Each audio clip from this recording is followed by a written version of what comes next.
Major support for Carolina Business Review provided by Colonial Life, providing benefits to employees to help them protect their family, their finances, and their futures. High Point University, the premier life skills university, focused on preparing students for the world as it is going to be. And Sonoco, a global manufacturer of consumer and industrial packaging products and provider of packaging services with more than 300 operations in 35 countries. Vaccinations as a condition of employment, worker shortage, supply chain challenges. All of these things are critical and important here in the Carolinas. I am Chris William, and welcome again to the longest running and the most widely watched source of Carolina business, policy, and public affairs, seen each and every week for over 30 years across North and South Carolina. Thank you for supporting this dialogue. We will start on some of those issues we just talked about. And later on, the new president of Wake Forest University, Dr. Susan Wente, joins us. We start now. Gratefully acknowledging support by Martin Marietta, a leading provider of natural resource-based building materials, providing the foundation upon which our communities improve and grow. Blue Cross Blue Shield of South Carolina, an independent licensee of the Blue Cross and Blue Shield Association. Visit us at southcarolinablues.com. The Duke Endowment, a private foundation enriching communities in the Carolinas through higher education, healthcare, rural churches, and children's services. On this edition of Carolina Business Review, Dr. Mark Gabriel Little of Create UNC-Chapel Hill, Susie Shannon from the South Carolina Council on Competitiveness, and special guest, Dr. Susan Wente, president of Wake Forest University.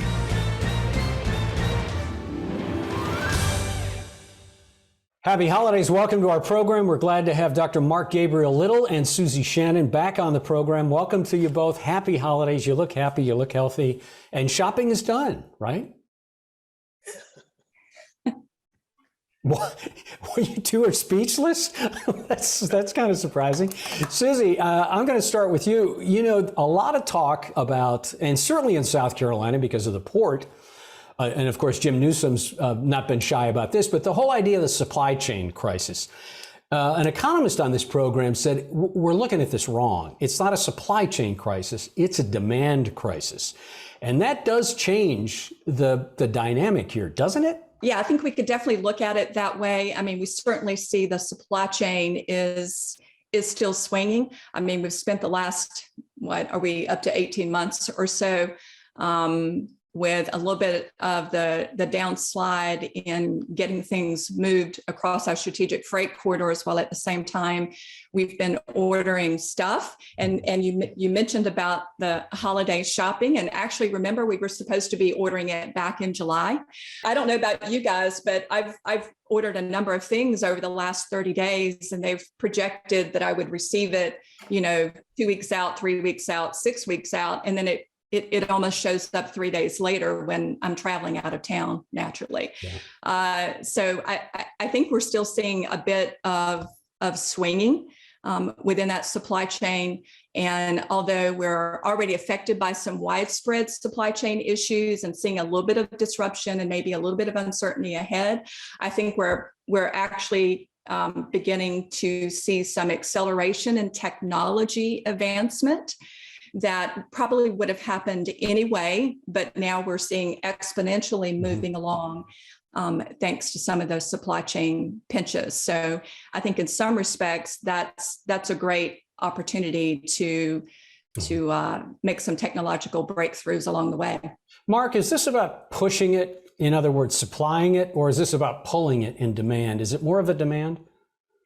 I think it's actually really interesting. I think it really varies by sector. So one example, you look at pressure treated wood, right? So if remember, prices skyrocketed because of the change in demand. Everyone was redoing their homes, new home building, and that's gone back down.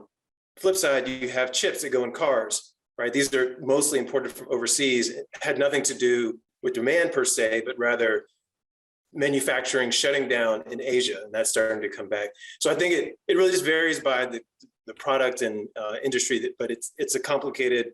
And it's really, unfortunately, where it's really hitting people is in the things that people need. I mean, food prices. I don't know if you do grocery shopping in your home. I do, and I've just noticed over the past 2 years, it's like 10% every month. The price, the price of the goods are going up. That's not sustainable, is it? I mean, that kind of rate of inflation isn't sustainable in foodstuffs. No, it's not. Susie, back to the supply chain. And I don't want to talk about it the whole program, but is it the last mile? Is it because of the trucker shortage? Is it because of something out of China? Is it because something that the LA port has all of those ships stacked up, but the North Carolina and the South Carolina ports seem to be working? I mean, how do you identify it?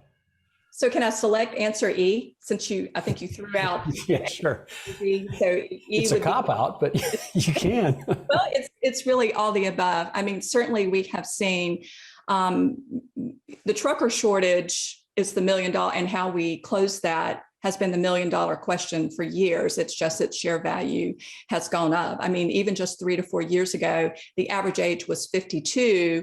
And, quite frankly, how many parents were encouraging their kids to get their CDL and drive a long haul truck? Some of those shorter haul runs, those you don't see as much of a shortage in those particular positions as you do some of the longer haul.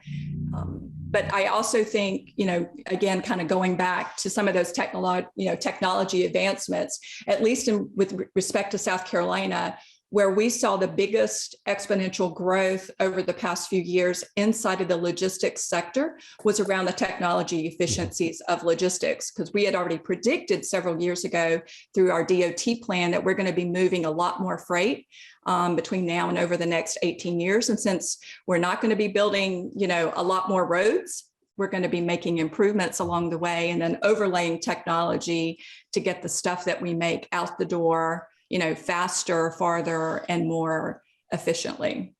Mark, just switching gears here a bit, we saw a trend happening, not surprisingly, that hospitals, administration, healthcare providers were the first ones to come out with, and this is my term, but clearly that vaccinations were a condition of employment, plain and simple, fairly restrictive, fairly narrow.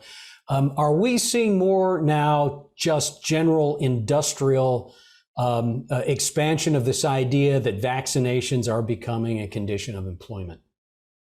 I think yes, particularly for companies that are national, and then for local companies in states where they have these mandates.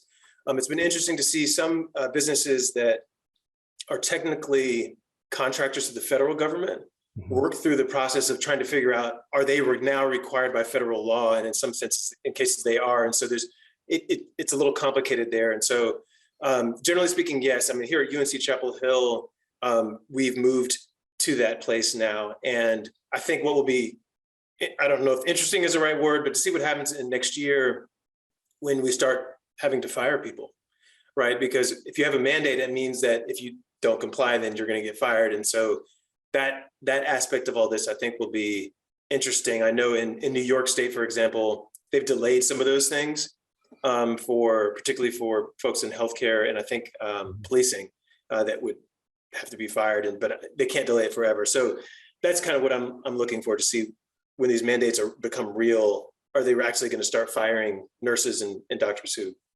refuse to get vaccinated? Good point. I think some hospitals have disinvited some of their medical staff and some of their support staff. Susie, do you see this as turning into a civil liberties battle very soon?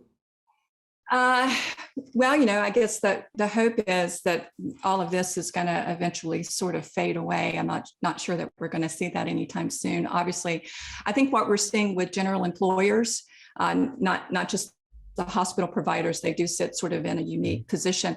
But what you're seeing with general employers is the last thing they want to do is shut down a production line in the midst of a COVID outbreak among their associates. And so I think you're seeing employers get a lot more creative with retaining employees by issuing incentives and encouraging employees to get vaccinated, to stay healthy, to come to work healthy, to comply with protocols inside the work environment in order to keep everybody safe and healthy. Okay. Mark, just about 30 seconds. Dr. Mandy Cohen, Department of Health and Human Services in North Carolina, has been the poster person for the COVID and the pandemic response, at least for the Old North State. She has announced now that she is going to be moving on. While it's not unexpected, it is a fairly big announcement. How do you think it plays out? And again, we have about 30 seconds. I think given her prominent role in all of this since March of last year, she's been omnipresent on radio, on TV, and has really been the face of, I think, a pretty good response to all the craziness that's happened. And so I think most North Carolinians are going to be thankful. They'll be a little sad, particularly given that Omicron is coming our way, but I think everyone understands that it's probably time, if she leaves, to move on. Our special guest may be new to the Carolinas, but she's certainly a veteran to top universities and top medical teaching universities. She was provost at Vanderbilt University. It is no coincidence, I suspect, that another highly rated medical school, Wake Forest, has recruited her now at the top spot. She no doubt will oversee the pandemic policy, academics, but also the expansion of Wake Forest Medical School into Charlotte and beyond. We welcome the new president of Wake Forest University, and her own right, a well-known cell biologist, Dr. Susan Wente. Dr. Wente, welcome to the Carolinas and happy holidays. Well, thank you so much. It's really my great pleasure to join you today, and I'm looking forward to our discussion. Dr. Wente, of course, you were down on the ground, provost at Vanderbilt University, when COVID first became this national healthcare crisis. How did this scientist, cell biologist part of you that is more than somewhat decorated, how did that inform your academic leadership and administration? How do you do that? What's unique about that? Right. I mean, I think based upon my background, it did give me, I would say, confidence and a bit of comfort in terms of thinking through and looking at the data, the reports, the recommendations that were coming from public health experts, and in that way able to lead the team through that decision-making process. When that hit in March of 2020 at Vanderbilt, I was not only provost, I was also interim chancellor. So there were, many decisions we were making across the university that were with people looking to me in terms of directing those. Now, as a scientist, I've always approached decision-making from, transparency, teamwork, and building trust principles. And in the pandemic, those three principles have been incredibly important. So in terms of transparency, what is the data and how can we communicate that? How can we, through teamwork across all the different parts of the university, really have people come together to collaborate and make decisions that everyone will trust? And so we could operate in that way. Apologies for interrupting you. So as you restarted as president at Wake Forest University, were there things that you learned that you weren't doing at Vandy that now you're doing at Wake that are progressive around this pandemic policy? University leadership communicates very collaboratively in these areas because we hadn't actually done anything like this before in terms of responding to pandemics, shutting down, reopening. I would say that, Wake Forest is different from Vanderbilt in terms of the urbanness of the environment. So there were some things that we had an advantage in regards to how the outdoor spaces that our campuses had available. But, the fundamental approach that Wake Forest took and that I fully, supported was to require vaccinations of students. And now we also require vaccinations of faculty and staff and employees, and then indoor masking, and really, seeing the evidence of those two key, if you want to say policies, have a positive impact on our being able to be fully back, fully in person classes, having our traditions and our events reestablished. So I do believe that came and comes through our using the evidence, the data, and the collaborative spirit. Let me open this up for questions. Dr. Little?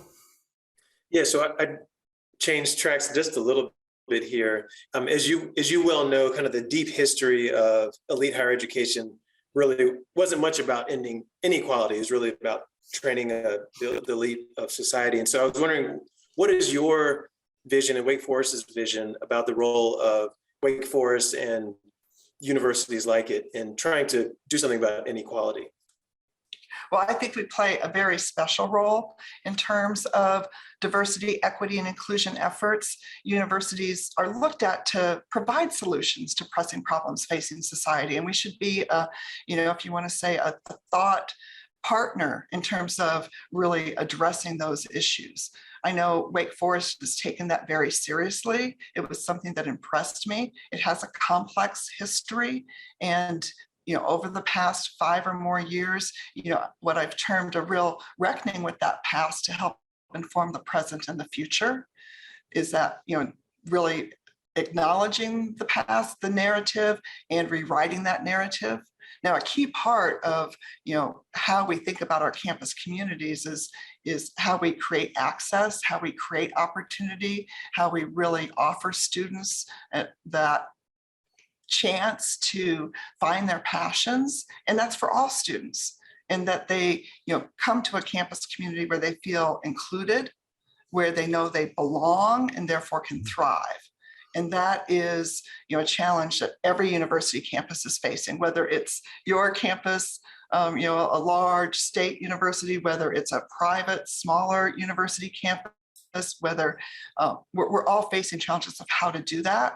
But universities are the ones that I think are in a really great position to find solutions, because we can bring people from different disciplinary backgrounds and different lived experiences around one table together and brainstorm how to do that. Susie, question?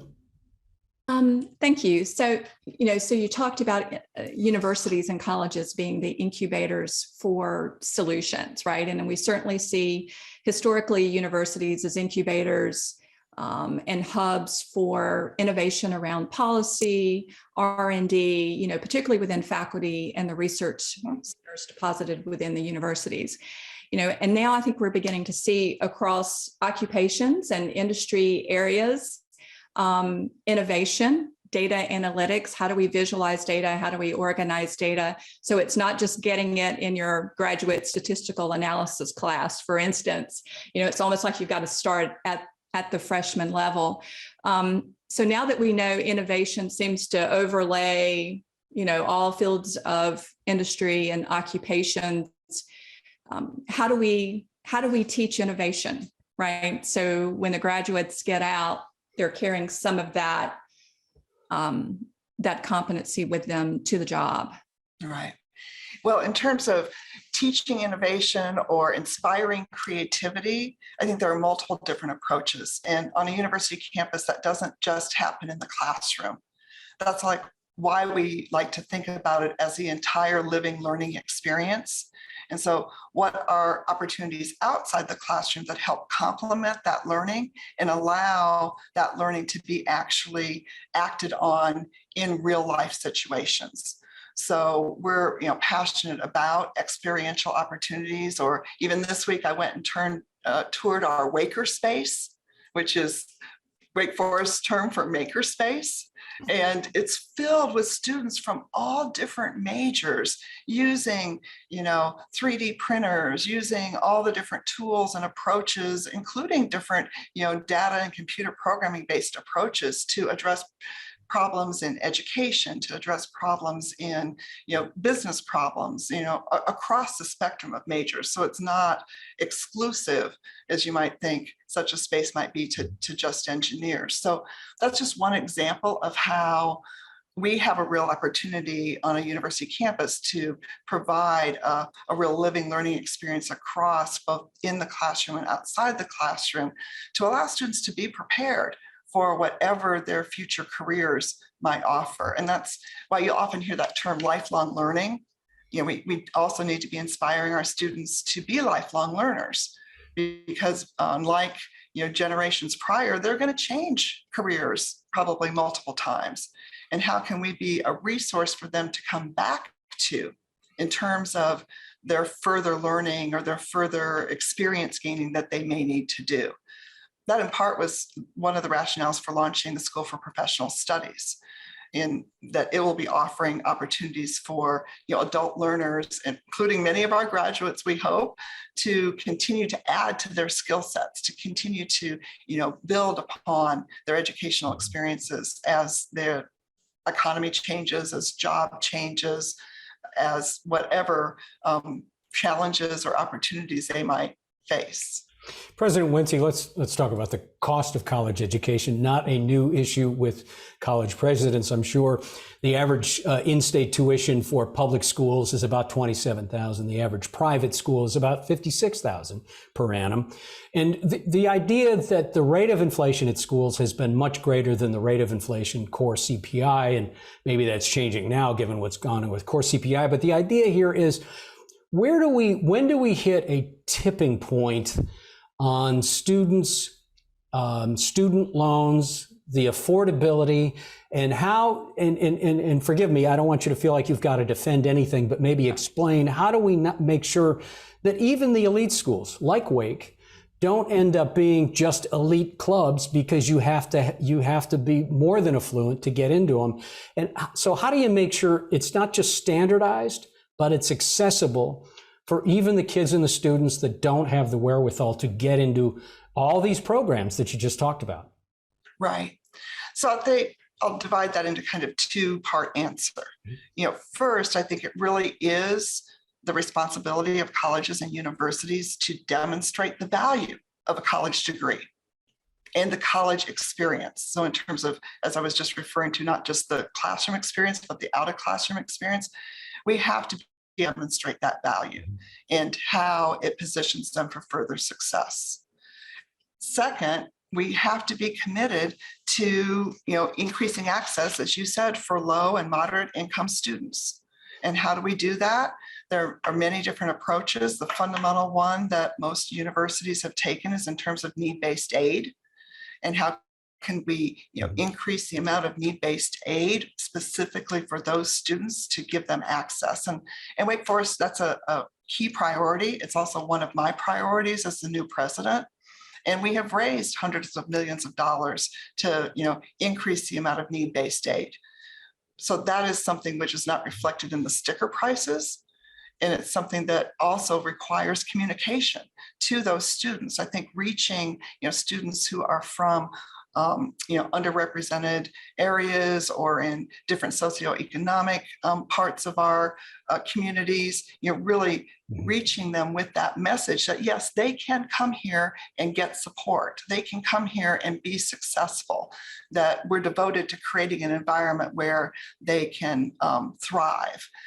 Not just from an academic standpoint, but also that, from a financial aid standpoint and from the value of the degree that they will receive. We have less than 2 minutes left. Mark, do you have a quick question? Sure.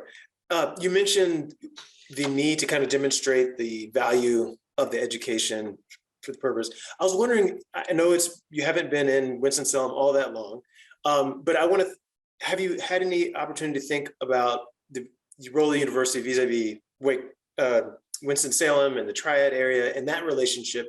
It may not be based on a student per se, but that the business relationship, the community relationship, and just curious your initial thoughts about the region that you find yourself in. Right. Well, one, I think it's an absolutely exciting region to be in terms of the creativity. I'll go back to your words, innovation, and just the collaborative spirit amongst everyone that I've met in the community. I believe that a university cannot be strong unless the community, the region, the state, the areas that it is in are also strong. So we have, if you want to say, mutual interests in terms of engaging together. And this is where, one of the terms I've been using in my early presidency is about radical collaboration. And one of these aspects of radical collaboration is how do universities and community, business, government leaders come together to find solutions. And I'm working closely with, of course, our new partners, Atrium Health. I'm working closely with the Winston-Salem Innovation Quarter and the Charlotte Innovation District, working closely with our community partners in terms of thinking about new ways we can work together and new ways we can help support initiatives that will benefit the entire region in terms of it it being strong. You know, Dr. Wente, we literally have a minute left. And as you just mentioned, your collaboration with one of the largest healthcare providers, Atrium, we're not going to get a chance to unpack that. And I know it's more than just a new medical school in Charlotte, but it's a much broader initiative. But I do want to do one thing in the last few seconds of the program. We want to highlight the fact that this is no small thing, that Wake figures prominently in the ACC. And in fact, your football coach has been ACC Football Coach of the Year, Dave Clausen. I know you've got to be proud of that. And I hope you're a rabid Demon Deacon now. Well, I've been black and gold for a very long time, and I am so excited to be in my black and gold here, and I'll be in my black and gold in Charlotte. You know, this afternoon I'm heading down there. Wake Forest is highly competitive, and of course, we love to win at everything that we do, but I couldn't be prouder of, our student athletes and how hard they've worked, and Coach Clausen and the staff in terms of they're really showing us what it means to be a college athletic program and the values that they put forward. Thank you. I mean, literally, we are out of time. President Wente, thank you. Please come back. We've got more to talk about. Absolutely. I'll look forward to it. Thank you so much. Thank you. Susie, good to see you. Mark, thank you. Until next week. Good night. Major funding for Carolina Business Review provided by High Point University, Martin Marietta, Colonial Life, the Duke Endowment, Sunoco, Blue Cross Blue Shield of South Carolina, and by viewers like you. Thank you.